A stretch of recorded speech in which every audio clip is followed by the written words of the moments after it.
शिव पुराण की कथा आप सबके समक्ष लाए हैं। बहुत ही अद्भुत कथा। अगर आपने 10 मिनट भी भूल से भी शिव पुराण कथा सुन ली तो आपके सारे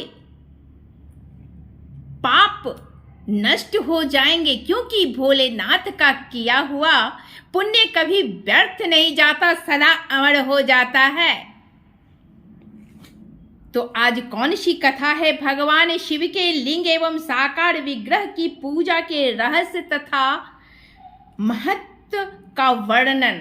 तो प्रेम से बोलिए हर हर महादेव। सूत जी कहते हैं, शौनक, जो श्रवण कीर्तन और मनन इन तीनों साधनों के अनुष्ठान में समर्थ ना हो, वह भगवान शंकर के लिंग एवं मूर्ति की स्थापना करके नित्य उसकी पूजा करे तो संसार सागर से पार हो सकता है। अथवा छल ना करते हुए अपनी शक्ति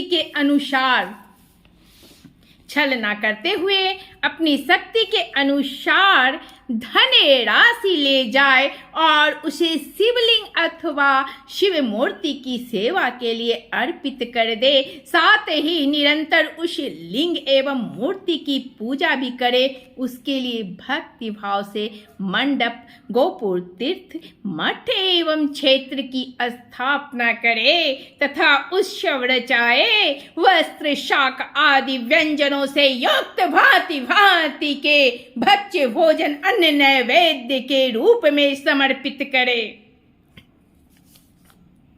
छत्र, ध्वजा, व्यंजन, चामर तथा अन्य सब सामान भगवान के शिव के लिंग एवं मूर्ति को चढ़ाए। प्रदक्षिणा, नमस्कार तथा यथाशक्ति जप करे।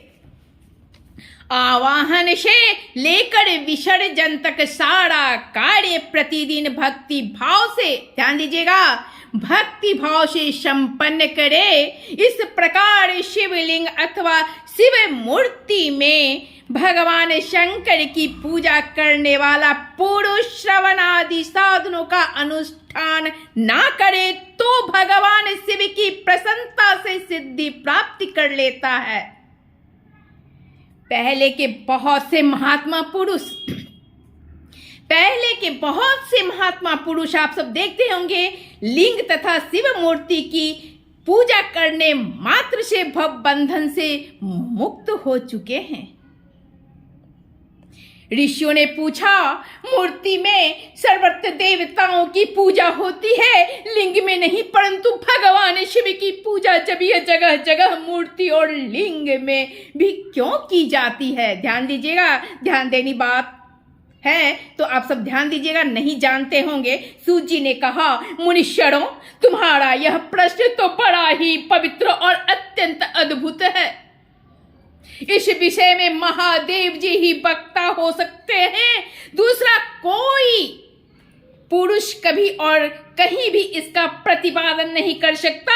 इस प्रश्न के समाधान के लिए भगवान शिव ने जो कुछ कहा और उसे मैंने गुरु जी के मुख से जिस प्रकार सुना है उसी तरह क्रमशः वर्णन करूंगा। एकमात्र भगवान शिव ही ब्रह्मपुत्र होने के कारण निष्कल निराकार कहे गए हैं। रूपवान होने के कारण उन्हें शकल भी कहा गया है, इसलिए वे शकल और निष्कल दोनों हैं। शिव के निष्कल निराकार होने के कारण ही उनका पूजा का आधारभूत लिंग भी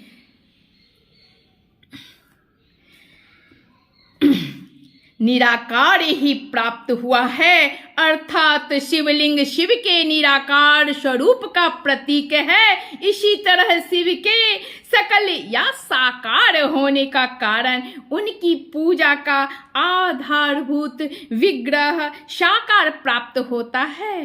अर्थात शिव का साकार विग्रह उनके साकार स्वरूप का प्रतीक होता है। सकल और अकल समस्त अंग आकार सहित साकार और अंग आकार से सर्वथा रहित निराकार रूप होने से ही वे ब्रह्म शब्द से कहे जाने वाले परमात्मा हैं। यही कारण है कि सब लोग लिंग निराकार और मूर्ति साकार दोनों में ही सदा भगवान शिव की पूजा करते हैं। सिर्फ भगवान शिव ही हैं जो उनकी लिंग और मूर्ति की पूजा की जाती है।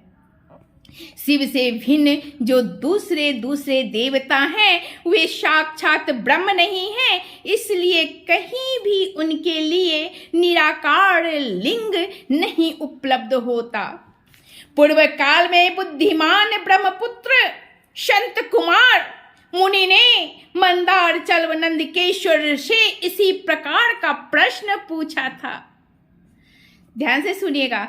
संत कुमार बोले, भगवान शिव से भिन्न जो देवता हैं उन सब की पूजा के लिए सर्वतः प्राय वैर मूर्ति मात्र ही अधिक संख्या में देखा और सुना जाता है।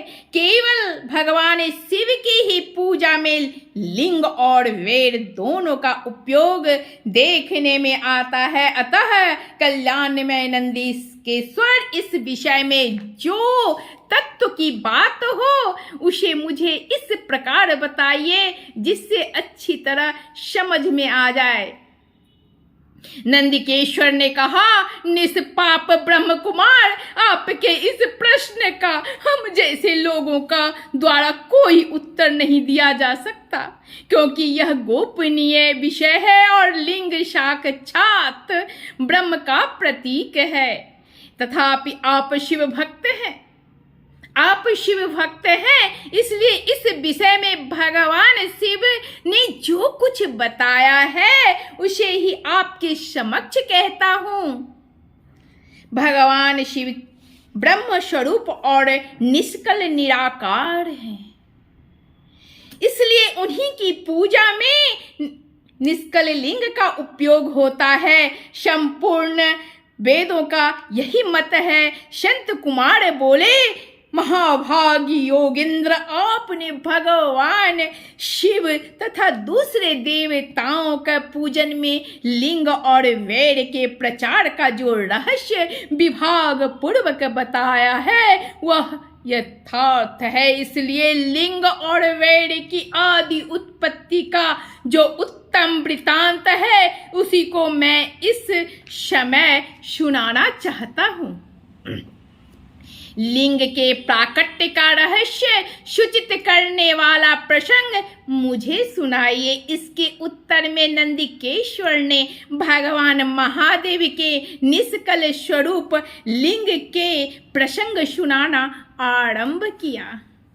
उन्होंने ब्रह्मा तथा विष्णु के विवाद, देवताओं की व्याकुलता एवं चिंता, देवताओं का दिव्य कैलाश शिखर पर गमन, उनके द्वारा चंद्रशेखर महादेव का स्तवन, देवताओं से प्रेरित हुए महादेव जी का ब्रह्मा और विष्णु के विवाद स्थल में आगमन तथा दोनों के बीच में निष्कल आदि अंतर रहित भीषण अग्नि स्तंभ के रूप में उनका आविर्भाव आदि प्रसंगों की कथा कही।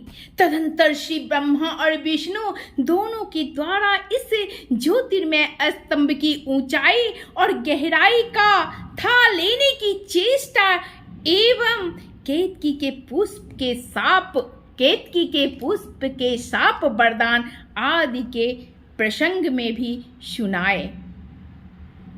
इसलिए भगवान केतकी का फूल नहीं चढ़ता है। भगवान भोलेनाथ को ये फूल नहीं चढ़ाना चाहिए। प्रेम से बोलिए हर हर महादेव।